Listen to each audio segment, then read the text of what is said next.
দর্শক, আমরা নির্বাচন কমিশনে যেতে চাই। নির্বাচন কমিশনে এই মুহূর্তে ইসি সচিব আক্তার আহমেদ কথা বলছেন। আমরা সরাসরি সেখানে চলে যাব।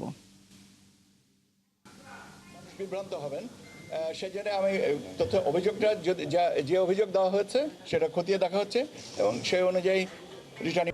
আকিজ সিমেন্টে তৈরি এ বাড়ি, সিমেন্টে লোহার শক্তি। আয়রন স্ল্যাগ সমৃদ্ধ আকিজ সিমেন্ট, সিমেন্টে লোহার শক্তি। অফিসার ব্যবস্থা নেবেন বা প্রযোজ্য। এখন পর্যন্ত নির্বাচন পরিস্থিতি আমি নিজে ব্যক্তিগতভাবে দুটা সেন্টারে গেছিলাম, গভর্নমেন্ট ল্যাবরেটরি স্কুলে আপনার এই নিউ মার্কেটের পাশে, ঢাকা কলেজের পাশে, আর আরেকটা হচ্ছে আপনার আজিমপুরে। ওখানে আমি তো সমস্যা দেখি নাই, বরং ওনারা যেটা বললেন যে দুপুরে একটু কি বলে ফ্লোটা কম ছিল, এখন আমরা যখন ফিরে আসি তখন দেখলাম যে ফ্লো বাড়ছে। তো এটা বোধহয় সাধারণ একটা বিষয়, প্যাটার্ন। তো আমরা এর বাইরে কত শতাংশ ভোট আশা করছেন স্যার?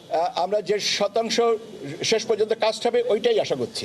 ধন্যবাদ। Thank you sir, thank you. এটা উত্তরটা সুন্দর।